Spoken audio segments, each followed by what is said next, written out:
नमस्कार, आप देख रहे हैं इंडिया टीवी। आपके साथ मैं हूं मीनाक्षी जोशी। आ गई है चंद्रमा से वो सबसे बड़ी खबर जिसका इंतजार चंद्रयान की लैंडिंग के बाद से पूरी दुनिया कर रही थी। ना कोई सस्पेंस और ना कोई टेंशन, हिंदुस्तान का चंद्रयान फुल एक्शन में है। चंद्रमा से गुड न्यूज आई है। चंद्रमा पर प्रज्ञान रोवर ने काम करना शुरू कर दिया है। इसरो ने कहा है कि प्रज्ञान रोवर अब लैंडर से बाहर निकल चुका है और चांद पर मून वॉक कर रहा है। रात 12:30 बजे से एक्शन में है रोवर। सबसे पहले वो तस्वीर आप देखिए जो इस वक्त इसरो ने जारी की है, जब प्रज्ञान रोवर ने रैम्प के जरिए विक्रम लैंडर से बाहर कदम रखा।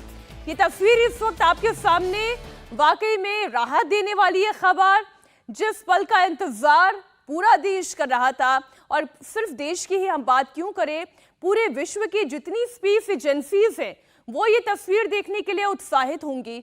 और ये तस्वीर आपके सामने हम आपको बताएंगे कि विक्रम रोवर इस वक्त, विक्रम लैंडर और ये प्रज्ञान रोवर इस वक्त चांद पर कर क्या रहा है। लेकिन उससे पहले आपको बताते हैं कि लैंडर से रोवर को बाहर निकलने का काम हुआ कैसे। सबसे पहले लैंडर का गेट खोला गया। लैंडर के गेट खोलने के बाद लैंडर के अंदर सो रहे विक्रम को जगाया गया और फिर रोवर को लैंडर के एम्बिकल कॉर्ड से जो बांधा गया था वो धीरे धीरे उतरे रोवर से, वो तेजी से ना उतरे लैंडर से, ये कोशिश की गई। आप इसे आगे बढ़ाएं। जी बिल्कुल, देखिए जो स्टेज 1 था, करीब ये बताया गया कि 9:15 बजे से लेकर 9:25 पर जब सारे सिग्नल्स इस ट्रैक को मिलने शुरू हो गए, उसके बाद वो रैंप खोला गया जिसका पूरी दुनिया को इंतजार था। जी बिल्कुल वही रैंप है, और उसमें जैसा आपने बताया कि एक कॉर्ड के जरिए उसे बांधा गया था, क्योंकि जो सोफिस्टिकेटेड इंस्ट्रूमेंट है, अगर हम रोवर की बात कर लें, प्रज्ञान रोवर, तो उससे बिल्कुल धीरे धीरे रैंप के सहारे चांद की सतह पर उतारा जाना था। इसीलिए वो कॉर्ड वहां पर लगाई गई थी। जैसे ही वो दरवाजे से बाहर निकला, सबसे पहले उसका सोलार पैनल खुला और वो बैटरीज जो उसके अंदर लगी हुई थी, आप ये पहले जो हमने आपको दिखाया वो ग्राफिकल रिप्रेजेंटेशन था, लेकिन जो ओरिजिनल पिक्चर है वो ये है इस वक्त आपके सामने। ये पिक्चर लैंडर से ही ली गई है। ये लैंडर के जो टॉप पर जो कैमरा माउंटेड है मीनाक्षी, उससे ली गई तस्वीर। आप देखिए एक पहिया, एक व्हील नजर आ रहा है आपको, ये रोवर का व्हील है, और जो नीचे जो आपको ये जो रैंप नजर आ रहा है, ये लैंडर का रैंप है जिससे ये नीचे उतरा है, और बहुत धीरे धीरे इसे नीचे उतारा गया। और उस वक्त जब इसकी जो सोलार पैनल है उसको एक्टिवेट किया गया, बैटरीज उसकी सूरज की रोशनी से, वहां पर पड़ने वाली रोशनी से चार्ज हुई, उसके बाद रोवर से भी एक सिग्नल जो है लैंडर को गया कि मैं बिल्कुल ठीक हूं। और उसके बाद जो खुशी का आलम था मिशन ऑपरेशन कॉम्प्लेक्स में इसरो के साइंटिस्ट की, उसको बयान नहीं किया जा सकता शब्दों में। अब देखिए धीरे धीरे से इस रोवर का रैंप के जरिए बाहर आना और फिर चांद की सतह पर मून वॉक करना, ये पूरा का पूरा प्रोसेस बहुत सावधानी से किया गया, क्योंकि रोवर की स्पीड अगर थोड़ी सी भी ज्यादा हो जाती तो उससे नुकसान पहुंच सकता था। जैसे कि राघवन बता रहे हैं कि बहुत ही सोफिस्टिकेटेड डिवाइस है। जब रोवर चांद की सतह पर उतर गया, उसके बाद एक्शन में आने के लिए उसे चार्जिंग की जरूरत थी। अब हम जिस चार्जिंग की बात कर रहे हैं, ऐसा नहीं कि कोई कॉर्ड लगा हुआ है जिससे बैटरी चार्ज हो सकती है, जैसे आपका फोन चार्ज होता है। नहीं, सोलर पैनल के जरिए इसे चार्ज किया जाता है। रोवर को सूर्य की रोशनी मिलती है और रोशनी से सोलर पैनल एक्टिव होता है और रोवर की बैटरी चार्ज होने लगती है। रोवर के कैमरे ऑन हो गए हैं और वहां की जितनी भी मूवमेंट है, जो हलचल है, उसने भेजनी भी शुरू कर दी है।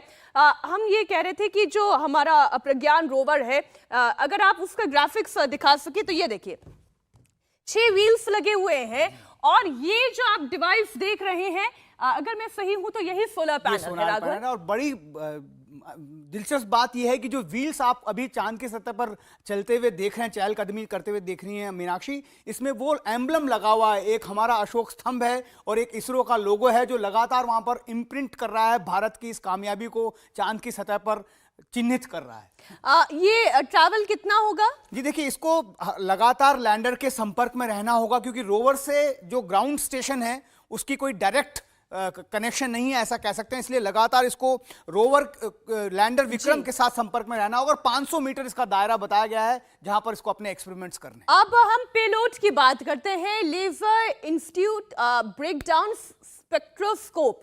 अब देखिए नाम बड़ा कॉम्प्लिकेटेड है, स्पेक्ट्रोस्कोप, लेकिन ये करेगा क्या?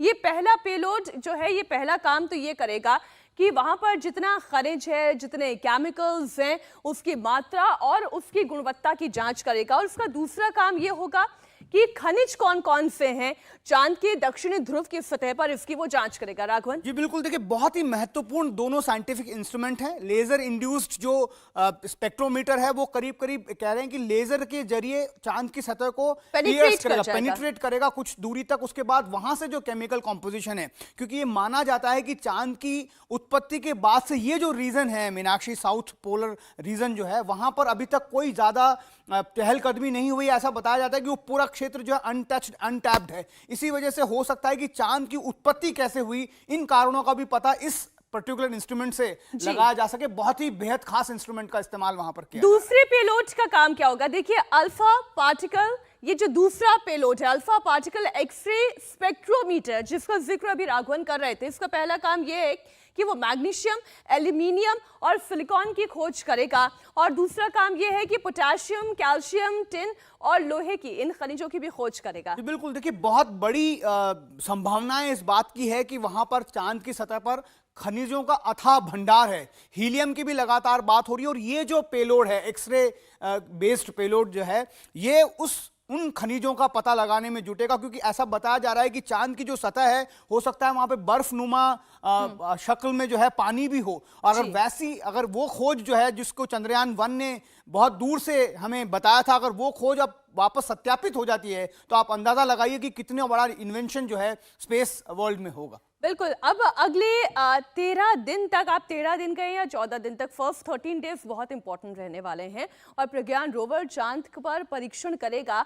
लैंडर से 500 मीटर तक की दूरी पर वो घूम घूम कर वो स्टडी करेगा। आप ये सोचेंगे कि 14 दिन है हाथ में और केवल 500 मीटर, दरअसल धीरे धीरे करके ये मूव करेगा। और इसकी स्टडी, जैसे कि अभी राघवन ने बताया कि पेनिट्रेशन है, डीप पेनिट्रेशन है, उसके बाद फिर वहां से जो वो जानकारी जुटाएगा, फिर वो आगे लैंडर को देगा। लैंडर से वो फिर इसरो सेंटर तक पहुंचेगी।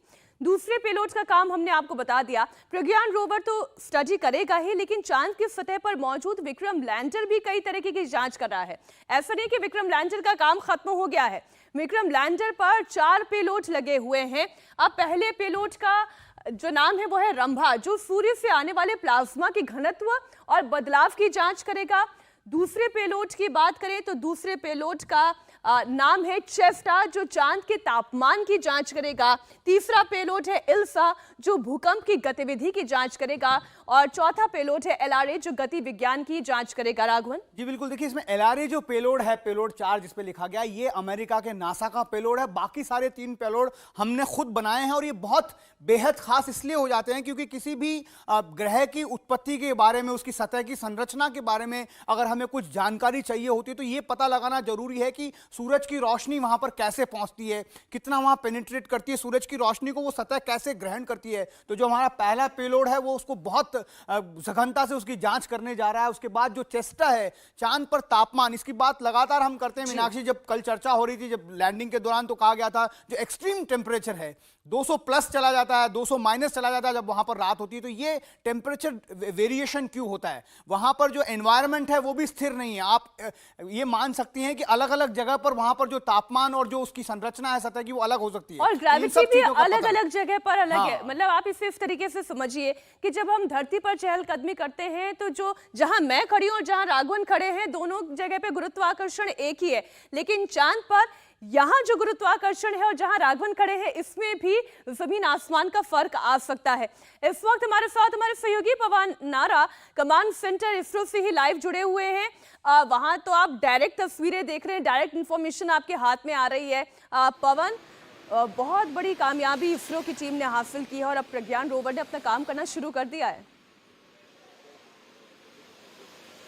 जी बिल्कुल, कल मीनाक्षी जब आपसे बात हो रही थी, बहुत सारे इफ्स एंड बट्स थे, शंकाएं थी, लेकिन आज अनिश्चितताएं दूर हो गई हैं, निश्चितताओं का खेल है। राघवन जी लगभग 20 साल से इसरो की गतिविधियों को कर रहे हैं, तो जो जानकारी मेरे पास है वो राघवन जी के पास है। बस मैं एक बात और ऐड कर दूं कि जो रोवर है उसका वजन 26 किलोग्राम है, जो जमीन पर है, और अर्थ की ग्रेविटी और मून की ग्रेविटी में 1/6 का फर्क है। तो ये बड़ी बात है। दूसरी बात, अगर आप पेलोड की जो बात कर रहे थे, लेजर स्पेक्ट्रोमीटर काम कैसे करेगा, इसको कल चीफ सोमनाथ ने स्पष्ट बताया था कि लेजर बीम डाली जाएगी और जब लेजर बीम रिफ्लेक्ट होकर आएगी तो उसका एक स्पेक्ट्रम बनेगा। अलग अलग मेटल अलग अलग वेवलेंथ की लाइट पैदा करते हैं लेजर के लाइट को बिखराकर, तो उससे निर्धारित होगा कि आखिर है कहां। जिस पानी की बात की जा रही है जो कि चंद्रयान 1 ने कंफर्म किया था, अभी तक अगर हम उस साउथ पोल पर जहां कोई नहीं गया है चांद के, वहां अगर हम कंफर्म करते हैं कि पानी है तो माना जाता है कि पानी जीवन का मूल मंत्र है। यानी स्पेस में जीवन का सबसे बड़ा अगर कोई कंफर्मेशन हो सकता है तो उससे हो सकता है।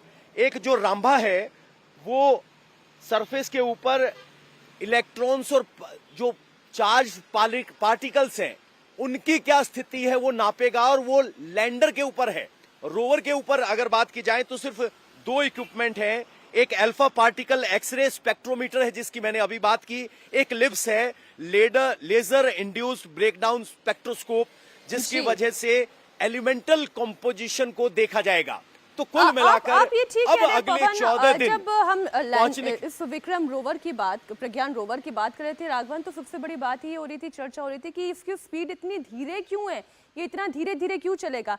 अब आप ये समझाइए दर्शकों को राघवन कि इतने सारे जो इसमें स्पेक्ट्रम्स हमें ढूंढने हैं, खोज करनी है, ये फुर्ती में नहीं होगा, ये काम तो धीरे धीरे होगा तभी हो पाएगा। और बड़ी वजह ये भी है मीनाक्षी, क्योंकि जब हम लैंड कर रहे थे वहां पर, जब इस बात का अंदाजा भी हमें नहीं था कि हम कहां पर जा रहे हैं, तो इस वजह से स्पीड को इतना कम रखा गया कि अगर कोई क्रेटर हो वहाँ, जैसे हम लगातार चर्चा कर रहे हैं, वहाँ पर बड़े बड़े गड्ढे हो सकते हैं, तो अगर वो क्रेटर में भी जाए तो उसकी स्पीड इतनी कम रहे कि वो कभी भी टॉपल नहीं हो जाए। इसलिए उसकी स्पीड को 1 सेंटीमीटर पर सेकेंड रखा गया है। और अब जब ये कंफर्मेशन आ गई कि जिस जगह पर हमने लैंड किया है मीनाक्षी, वो रिलेटिवली बहुत समतल है, तो आप अंदाजा लगाइए कि हम कितना ज्यादा एक्सपेरिमेंट वहां पर कर पाएंगे, कितनी बार हमारा रोवर जो है वो चहलकदमी कर पाएगा। और दूसरी बड़ी बात, 1 लूनार डे अभी बताया गया इसरो की तरफ से आधिकारिक तौर पर कि 1 लूनार डे जो है इसकी लाइफ होगी।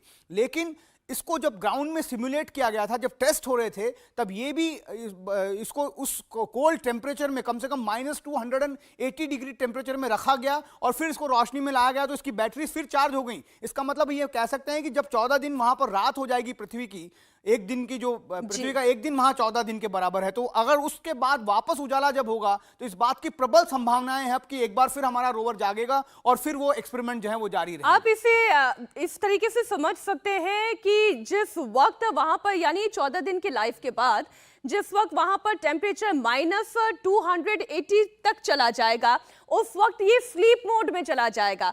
और स्लीप मोड में जाने के बाद जब वापस से लूना डे शुरू होगा और जो सन की किरणें पड़ती हैं, सूर्य की रोशनी से एक बार फिर से ये एक्टिवेट हो सकता है, चार्ज हो सकता है और फिर ये दोबारा काम करना शुरू कर सकता है। तो यहां तक की तैयारी हमारे इसरो के साइंटिस्ट की है। प्रज्ञान रोवर क्या क्या कर रहा है, हम इस पर बड़ी विस्तार से चर्चा कर रहे हैं। राघवन, जब कुछ वैज्ञानिकों से हमारी कल बात हो रही थी तो उन्होंने कहा था कि जब चंद्रयान 1 गया था तो उन्हें कुछ ऐसे ऑब्जेक्ट, ऐसे पार्टिकल्स मिले थे जो जब बर्फ जब आसमान से गिरती है वो कितनी फाइन होती है और उसका जो टेक्सचर होता है, जो उसका उस तरीके का टेक्सचर मून पे मिला था। जी बिल्कुल। क्या यही खोजने की कोशिश अब प्रज्ञान भी कर रहा होगा? जी, अगर वहां पर ये बात कही जा रही है कि अगर बर्फ अगर किसी अवस्था में मौजूद है तो चांद की सतह के नीचे पानी, माफ कीजिएगा, वो चांद की सतह के नीचे बर्फ की अवस्था में मौजूद हो सकता है। जब पहला हमारा मून इंपैक्ट प्रोब था, हमने सिर्फ एक वहां पर एक इंपैक्ट को गिराया था जिसको क्रैश लैंड करवाया था, उससे जो हमें जानकारी मिली थी साउथ पोल के पोलर रीजन के बारे में, वहां पर एक थर्मल जो एक्सपेरिमेंट हुए थे उससे ये पता चला था कि हो सकता है कि सतह के नीचे। मैं एक मिनट आपको यहीं पर रोकना चाहूंगी क्योंकि ये ग्राफिक्स समझाना बहुत जरूरी है। इंडिया टीवी हर वक्त हर जगह डाउनलोड करने के लिए सर्च करें India TV news Google play store या ऐप स्टोर पर।